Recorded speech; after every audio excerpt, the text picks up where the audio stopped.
श्री रामकृष्ण लीला प्रसंग स्वामी शारदानंद जी द्वारा लिखित पाठ संख्या 157 चतुर्थ अध्याय गुरु भाव का प्रथम विकास। अवजानन्ति मां मूढ़ा मानुषीं तन्माश्रितं परम भावम अजानन्तो मम भूत महेश्वरम। गीता। श्री रामकृष्ण देव के जीवन में बाल्यकाल से ही गुरु भाव का परिचय मिलता है। बाल्यकाल से ही श्री रामकृष्ण देव के भीतर गुरु भाव का विकास देखने में आता है। फिर भी यह अवश्य है कि युवावस्था में निर्विकल्प समाधि प्राप्त होने के उपरांत ही उनमें वह भाव पूर्ण रूप से प्रकट हुआ था।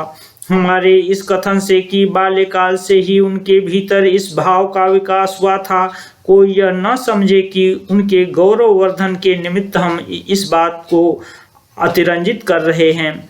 यदि कोई यथार्थ निरपेक्ष रूप से उनके जीवन की आलोचना करे तो श्री रामकृष्ण देव को कभी भी इस दोष से लिप्त न होना पड़ेगा। यह निश्चित है। उस अद्भुत अलौकिक जीवन की घटनाओं का कोई कितना ही विचार विश्लेषण क्यों न करे, अंत में वह यही देखेगा कि उसकी विचार शक्ति ही हार कर स्तब्ध तथा मुग्ध हो गई है। हमारा मन भी कम संदिग्ध नहीं था। हम में से अधिकांश लोगों ने श्री रामकृष्ण देव को जिस प्रकार परख कर देखा था, हम समझते हैं कि वर्तमान समय में इस प्रकार की भावना भी किसी व्यक्ति की मन बुद्धि में उदित होना संभव नहीं है। इस प्रकार श्री रामकृष्ण देव के संबंध में संदेह कर उनकी परीक्षा के लिए अग्रसर हो हम में से कितने लोगों को स्वयं पराजित होकर कितनी बार लज्जा से अधोमुख होना पड़ा है, यह कहना संभव नहीं है। लीला प्रसंग में पाठकों को इस विषय का आभास इससे पूर्व भी कुछ दिया जा चुका है। आगे भी हमें इस संबंध में बहुत कुछ कहना है। उस समय पाठक स्वयं ही इस विषय की उपलब्धि कर लेंगे, अतः अभी इस विषय में अधिक कहने की आवश्यकता नहीं। आगे फल तदनंतर फूल, समस्त अवतार पुरुषों के जीवन में ही यह भाव विद्यमान है। आगे फल तदनंतर फूल लौकिक कुमड़े की तरह नित्य मुक्त ईश्वर कोटियों की जीवन की चर्चा करते हुए श्री रामकृष्ण देव सर्वदा इस बात को दोहराया करते थे। तात्पर्य यह है कि इस श्रेणी के पुरुष संसार में आकर किसी विषय में सिद्धि प्राप्त के निमित्त जो कुछ साधना किया करते हैं, वह केवल सामान्य लोगों को यह समझाने के लिए होता है कि इस विषय में इस प्रकार फल प्राप्त करने के लिए उन्हें भी इसी प्रकार का प्रयास करना पड़ेगा। कारण उस महान पुरुषों के जीवन की आलोचना करने पर यह स्पष्ट दिखाई देता है कि जिस ज्ञान को प्राप्त करने के लिए वे अपने जीवन में इतनी चेष्टा किया करते हैं, उस ज्ञान के आजीवन रहने पर समस्त कार्य जिस प्रकार से किए जा सकते हैं, ठीक उस प्रकार के आचरण वे बाल्यकाल से ही सर्वत्र सभी विषयों में करते रहे हैं। मानो उस ज्ञान को प्राप्त करने के फल को पहले से ही उन्होंने अपना रखा है। नित्य मुक्तों के संबंध में ही जब यह बात सत्य है, तब ईश्वर अवतारों के बारे में तो कहना ही क्या। उनके जीवन में इस प्रकार के ज्ञान का विकास आदि के से अंत पर्यंत देखने में आता है।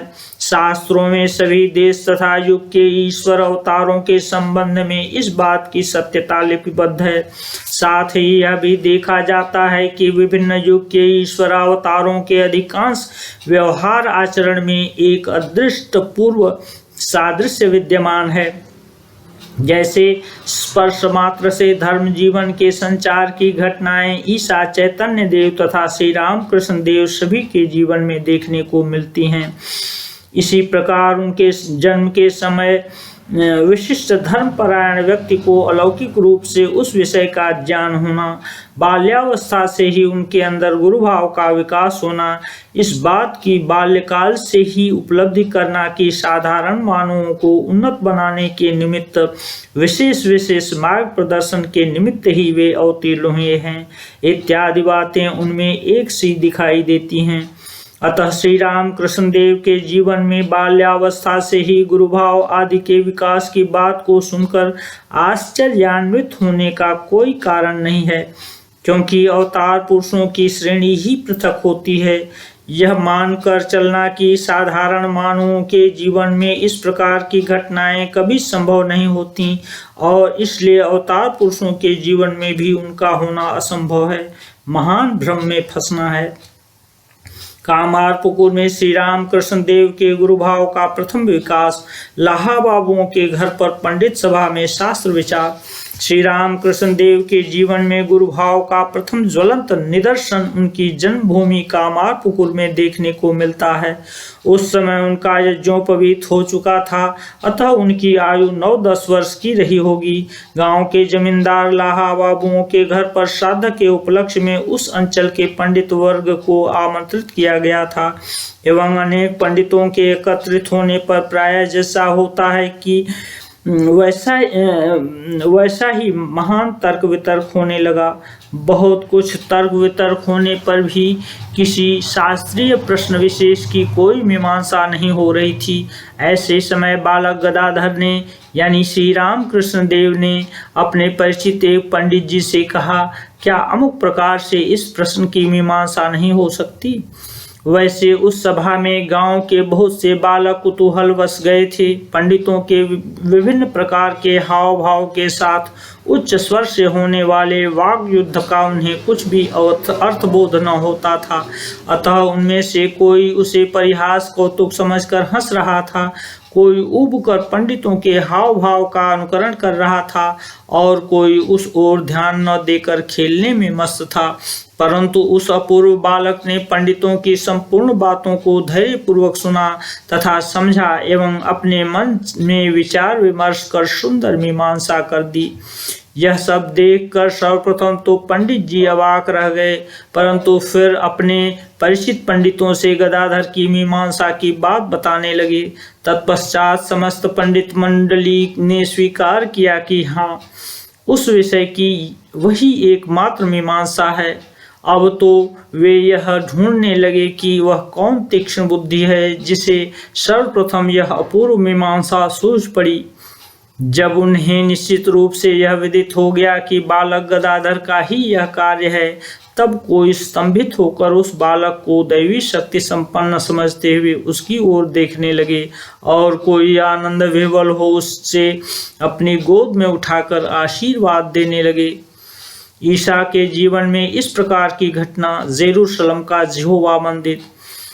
इस संबंध में कुछ और भी आलोचना आवश्यक है। ईसाई धर्म के प्रवर्तक भगवत अवतार ईसा के जीवन में भी ठीक इसी प्रकार की एक घटना बाइबिल में दी है। उस समय उनकी आयु 12 वर्ष की थी। उनके धर्मपरायण गरीब माता पिता मेरी तथा जोसेफ उस वर्ष उन्हें लेकर अन्यान्य यात्रियों के साथ अपने निवास स्थान गैलीली प्रदेश के नाजारेथ नामक प्रसिद्ध गांव से जेरूशलेम तीर्थ के अत्यंत विख्यात मंदिर में देव दर्शन, भोजन तथा बलि आदि प्रदान करने हेतु पैदल यात्रा कर रहे थे। यहूदियों का यह तीर्थ हिंदुओं के तीर्थों के सदृश था।